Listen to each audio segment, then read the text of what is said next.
ഇന്നൊരു evening mini വ്ലോഗാണ് കേട്ടോ. ഹർത്താലൊക്കെ ആയതുകൊണ്ട് നമുക്കിന്ന് നേരത്തെ പോയിട്ട് വന്നല്ലോ. അപ്പം ഞാൻ വിചാരിച്ചു അങ്ങനെയാണ് ഈവനിങ്ങിൽ കുറച്ച് പരിപാടീസൊക്കെ എടുക്കാമെന്ന്. അപ്പം എൻ്റെ തലയിലാണെങ്കിൽ നല്ലതുപോലെ മുടി കൊഴിഞ്ഞിട്ടുണ്ടായിരുന്നു. ചിക്കൻ ബോക്സ് വന്ന സമയത്ത് എനിക്ക് അതായത് ഈ കഴിഞ്ഞ ഫെബ്രുവരി മാസം ഒരു 3 months മുന്നേ എനിക്ക് ചിക്കൻ ബോക്സ് വന്നിട്ടുണ്ടായിരുന്നു. നല്ല ചൂടുള്ള സമയമല്ലായിരുന്നു. അപ്പോൾ ആ സമയത്ത് ഒരുപാട് മുടി കൊഴിഞ്ഞു. എനിക്ക് സത്യം പറഞ്ഞാൽ അത് അന്നത്തെ ആ മാനസികാവസ്ഥ ശരിയായിരുന്നു എങ്കിൽ ഞാൻ വീഡിയോ എടുത്തു വെച്ചാൽ. കാരണം അതുപോലെ മുടി കൊഴിഞ്ഞിട്ടുണ്ടായിരുന്നു. ഇങ്ങനെ കണക്കിന് മുടി എടുക്കാമായിരുന്നു കേട്ടോ. എനിക്ക് തോന്നുന്നു എന്താണെന്ന് എനിക്കറിയില്ല, തലയിലൊക്കെ ഇങ്ങനെ നിറച്ച് കുരു വന്നിട്ടുണ്ടായിരുന്നു. ഇനി അതുകൊണ്ടാണോ എന്നൊന്നും അറിയില്ല. ആകെ മൊത്തം സീനായിരുന്നു. അപ്പോൾ അങ്ങനെ മുടിയെല്ലാം നല്ലതുപോലെ പോയിട്ടുണ്ട്.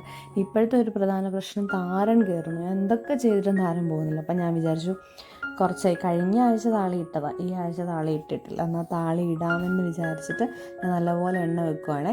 ഇപ്പം അല്ലൂസ് ഹെയർ ഓയിലാണ് ഞാനിപ്പോൾ ഉപയോഗിക്കുന്നത്. ഇപ്പം നല്ല ഏകദേശം 1 വർഷത്തിന് മേലെ ആയിട്ടുണ്ട് ഞാനിത് മേടിച്ചിട്ടത്. നമുക്ക് 2 വർഷം ഉപയോഗിക്കാൻ പറ്റുന്നതാണ്. 24 months ആണ്. അപ്പം നിലവിലിപ്പോൾ അത് തീർന്നു വരുന്നേ ഉള്ളൂ. പിന്നെ അതിൻ്റെ കൂടെ തന്നെ ഒരു 3 ഓയിലായിട്ടാണ് കിട്ടുന്നത്. അതിലൊരു ബ്ലാക്ക് കുപ്പിയിലൊരു ഓയിലുണ്ട്. അത് ശരിക്കും തേച്ച് കഴിഞ്ഞിട്ടുണ്ടെങ്കിൽ നമ്മുടെ ഈ നരച്ച മുടികളൊക്കെ ഒരു ബ്രൗണിഷ് കളറിൽ വരുവേ. അപ്പം ഞാൻ ആ ഓയിൽ ഒക്കെയാണ് ഇപ്പോൾ തേച്ച് കൊടുക്കുന്നത്. നന്നായിട്ട് മസാജ് ചെയ്ത് കൊടുക്കുന്നുണ്ട്. അതോടൊപ്പം തന്നെ ഞാൻ ചെയ്യുന്നത് ഈ താരൻ ഇങ്ങനെ ഇളക്കുവാണ്. പൊടിത്താരനാണ്. അപ്പോൾ മെയിനായിട്ട് ഇങ്ങനെ പൊടിത്താരനായതുകൊണ്ട് തന്നെ ഇങ്ങനെ അത് ഒരുമാതിരി ഇതാണ്. എനിക്കാണ് ഇഷ്ടമല്ല ഈ കുന്തം. അപ്പോൾ അതുകൊണ്ട് ഞാൻ അതൊക്കെ നന്നായിട്ടൊന്ന് മസാജ് ചെയ്ത് കൊടുക്കും. അപ്പോൾ ഈ താളി വെച്ച് കഴിയുമ്പോൾ കുറേ മാറ്റം വരും. കണ്ടിന്യൂസ് ആയിട്ട് നമ്മൾ എന്തെങ്കിലുമൊക്കെ ഹെയർ ഓയിൽ പ്ലസ് ഈ ഒരു താളിയോ അല്ലെങ്കിൽ എന്തെങ്കിലുമൊക്കെ പായ്ക്കൊക്കെ ഇട്ട് കൊടുത്താൽ മതി. നമുക്ക് സത്യം പറഞ്ഞാൽ ഒരു സൺഡേ മാത്രമല്ലേ കിട്ടുന്നുള്ളൂ. ഇന്നിങ്ങനെ ഒരു ഓഫ് കിട്ടിയതുകൊണ്ടാണ് ഇതിനൊക്കെ ഇരുന്നത്. അപ്പോൾ ഈ ചിക്കൻ ബോക്സ് വന്ന സമയത്താണെങ്കിൽ ഏറ്റവും പ്രധാന പ്രശ്നം ഈ കുരു തലയിലൊക്കെ വന്നുകൊണ്ട് തന്നെ മുടി കൊഴിച്ചിലും ഒക്കെ ആയിരുന്നു. ആ സമയത്താണ് വളരെ മോശപ്പെട്ടൊരു അവസ്ഥയായിരുന്നു. നമ്മൾ ലൈഫിൽ ഏറ്റവും കൂടുതൽ പേടിച്ചിട്ടുണ്ടായിരുന്ന ഒരു സംഭവമായിരുന്നു ചിക്കൻ ബോക്സ്. അത് വരരുതേന്ന് ഞാൻ ആഗ്രഹിച്ചിട്ടുണ്ടായിരുന്നു. പക്ഷേ എന്തായാലും ലൈഫിലൊന്ന് വരും എന്ന് പറയുന്ന പോലെ വന്നു. ചിലപ്പം എനിക്ക് അത് വരാനായിട്ടുള്ള സമയമായിട്ടുണ്ടായിരുന്നായിരിക്കും. എന്തൊക്കെയാണെങ്കിലും വീട്ടിൽ വേറെ ആർക്കും വരാതെ സമാധാനപരമായിട്ട് അത് അവസാനിച്ചു കേട്ടോ.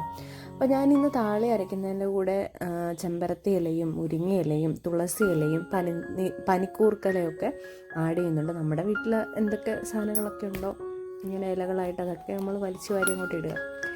അപ്പോൾ നല്ലൊരു ഇത് കിട്ടും. ഇതൊക്കെ ഗുണമുള്ള സാധനം തന്നെയല്ലേ. അപ്പോൾ അതിനിടയ്ക്ക് അമ്മ ചായ ഉണ്ടാക്കിക്കൊണ്ട് വന്നു. അപ്പം മിക്സ്ചറും ഉണ്ടായിരുന്നു. മിക്സ്ചറും ഉണ്ടായിരുന്നു. ഞാനത് ചുമ്മാ ചായക്കകത്തിട്ട് കുടിച്ചു കേട്ടോ. എനിക്കിഷ്ടമാണ് അത്. പിന്നെ ഇതുണ്ടോ, ചക്രം എന്നാണ് പറയുന്നത്, ചക്രം. ഇതും എനിക്കിഷ്ടമാണ്. ഇതൊക്കെ വല്ല കാലത്തും ഉള്ളു കേട്ടോ. കാരണം ഈവനിങ് ഞാൻ അങ്ങനെ വീട്ടിൽ നിന്ന് ചായ കുടിക്കുന്ന ശീലമൊന്നുമില്ല. മോർണിംഗ് കുടിച്ചാലേ ഉള്ളൂ. അപ്പം നമ്മൾ ചായയുടെ കൂടെ എന്തെങ്കിലും കഴിക്കുകയല്ലേ ചെയ്യാറ്. പിന്നെ ഇത് ഞാനൊരു പാക്കിട്ടെ, ആ സമയത്തൊരു പാക്കിട്ടു. ഇതെന്താ പാക്കെന്ന് വെച്ചാൽ നമ്മുടെ ഈ രഞ്ജുമ്മയുടെ ഒരു പാക്ക് ഈയിടെ വൈറലായില്ലായിരുന്നു. അപ്പം ഞാൻ എൻ്റെ വീട്ടിലുണ്ടായിരുന്ന കാപ്പിപ്പൊടിയും പഞ്ചസാരയും ഒരു കാപ്പി ഇട്ട പോലായിരുന്നു കേട്ടോ. പിന്നെ അതിൻ്റെ കൂടെ കുറച്ച് തൈരും തക്കാളിയുടെ ജ്യൂസൊക്കെ ഇട്ടിട്ട് ഇങ്ങനെ തേച്ചതാണ്. ഇത് ഞാനൊരു 3-3 പ്രാവശ്യമാണ് ഇപ്പോൾ ഇത് ഫേസിൽ അപ്ലൈ ചെയ്യുന്നത്. നോക്കാം എന്തെങ്കിലുമൊക്കെ മാറ്റം ഉണ്ടാവുമെന്ന് നോക്കാം. പിന്നെ ഇങ്ങനെ ഇടയ്ക്കൊക്കെ ഇട്ട് കൊടുത്താൽ നല്ലതാണെന്ന് തോന്നും. പിന്നെ കഴുത്തിലും കൂടെ കുറച്ച് ആഡ് ചെയ്ത് ഇടുന്നുണ്ട്. ഏകദേശം നമ്മുടെ ഈവനിങ് ടൈമിൽ ഇതൊക്കെ ചെയ്യുന്നത്. ഇത് കഴിഞ്ഞിട്ട് കുളിച്ചിട്ടൊക്കെ സെറ്റാവണം. അതിനിടയ്ക്ക് നമ്മൾ താളി എടുത്തിട്ട് സെറ്റാക്കിക്കൊണ്ട് വന്നിട്ടുണ്ട്. ഇങ്ങനെ മിക്സിയിലിട്ടൊന്ന് സെറ്റാക്കി എടുത്താൽ മതി, ഒരുപാട് അടിക്കണ്ട. അപ്പം നമുക്കിങ്ങനെ തരി പോലെ ആയാൽ മുടിയിൽ അത് നിന്നിട്ട് വീണ്ടും പൊടി പോലെ ഇരുന്ന് താരം കൂടത്തേ ഉള്ളൂ. അപ്പം അതുകൊണ്ട് ഒരു മീഡിയം സൈസിൽ ഇങ്ങനെ ഒന്ന് ചതച്ചെടുക്കുന്ന പോലെ അടിച്ചെടുത്താൽ മതി. പണ്ടൊക്കെ സത്യം പറഞ്ഞാൽ കൈ കൊണ്ടല്ലേ ഇതൊക്കെ ഇങ്ങനെ ജ്യൂസാക്കിക്കൊണ്ടിരുന്നത്. ഇപ്പോൾ പിന്നെ ഒറ്റയടിക്ക് മിക്സിയിലിട്ടുള്ള അടിയാണ്. അപ്പം അങ്ങനെ സെറ്റാക്കിക്കൊണ്ട് വന്നിട്ടുണ്ട്. എന്നിട്ട് നമ്മൾ നന്നായിട്ട് മസാജ് ചെയ്ത് കൊടുക്കുന്നുണ്ട്. അതായത് ഈ സംഭവമൊക്കെ ഇളകാൻ വേണ്ടിയിട്ട് എല്ലാം നന്നായിട്ട് ഇങ്ങനെ ഇളക്കി കൊടുക്കാം. ഇത് അമ്മയ്ക്ക് പഞ്ചായത്തിൽ നിന്ന് കിട്ടിയ ഗ്രോ ബാഗാണ് കേട്ടോ. ഇതിന് വലിയ പേയ്മെൻ്റ് ഒന്നുമില്ല. ആർക്കെങ്കിലും ഇതിനെക്കുറിച്ച് ഡീറ്റെയിൽസ് അറിയണമെങ്കിൽ പറഞ്ഞാൽ മതി, ഞാൻ വീഡിയോ ചെയ്യാമേ. പിന്നെ ഇതാണ് നമ്മുടെ ഇപ്പോഴത്തെ കോലം. എങ്ങനെയുണ്ട് ഗോയ്സ്?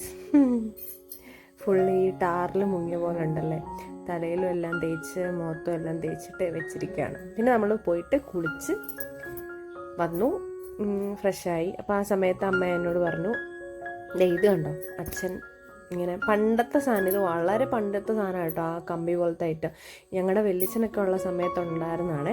അപ്പോൾ അതേ അതുകൊണ്ട് ചപ്പ് കുത്തുവാണ്. ഇതൊക്കെ റെയറായിട്ട് നമുക്ക് കാണാൻ പറ്റുള്ളൂ. അപ്പോൾ ഞാൻ അങ്ങനെയാണെങ്കിൽ വീഡിയോ എടുത്ത് വെച്ചേക്കാമെന്ന്. എന്നിട്ട് അവിടെ എല്ലാം തടുക്കൊക്കെ എടുത്തിടും കേട്ടോ. അതിനിടയ്ക്ക് എൻ്റെ കാലം ഒരു കൊതുകുത്തി. അപ്പോൾ എന്നെ ആക്രമിക്കാൻ വന്നാൽ എനിക്കിഷ്ടപ്പെടത്തില്ല, അതുകൊണ്ട് ഞാൻ തല്ലിക്കൊന്നു അതിനെ. അപ്പോൾ അമ്മ എന്നോട് ചോദിച്ചു, എന്നാൽ വിളക്ക് കത്തിക്കാമോ എന്ന്. കാരണം വിളക്ക് കത്തിയിലൊന്നും സത്യം പറഞ്ഞില്ല, ഞാൻ വരുമ്പോൾ ലേറ്റ് ആകത്തില്ല, എല്ലാം അമ്മ തന്നെ ചെയ്യുന്നത്. അപ്പോൾ ഇന്നിപ്പോൾ ഞാൻ നേരത്തെ കുളിച്ചത് കൊണ്ട് കത്തിക്കാമെന്ന് ചോദിച്ചു. അപ്പം നമ്മൾ പിന്നെ പോയിട്ട് വിളക്ക് കത്തിക്കാനുള്ള പരിപാടിയൊക്കെയാണ്.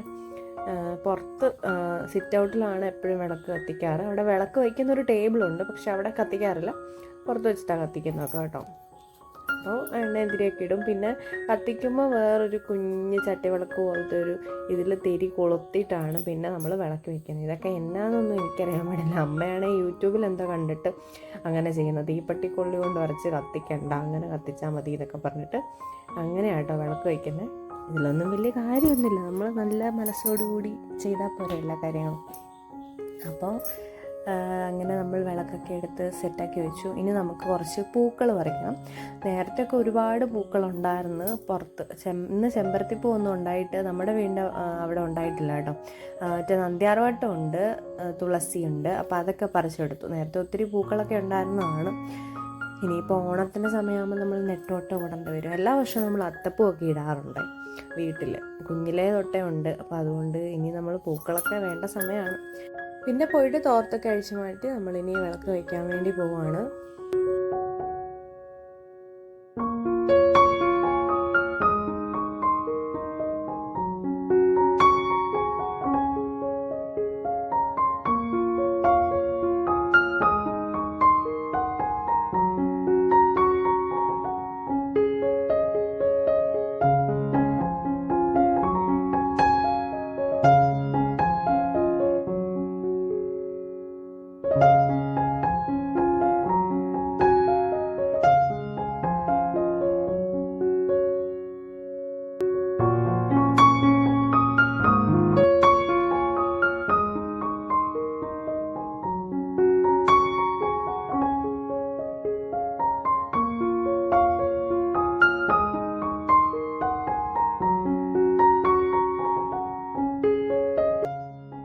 അപ്പോൾ അമ്മ പോയിട്ട് ഇതേ വീണ്ടും അപ്പുറം നിന്നൊക്കെ പൂവൊക്കെ പറിച്ചുകൊണ്ട് വന്ന് വെച്ചു കേട്ടോ. ചെമ്പരത്തി പൂവൊക്കെ വിളക്കത്തൊക്കെ വെക്കുമോ എനിക്കറിയില്ല, നമ്മൾ വെക്കാറൊക്കെ ഉണ്ട്.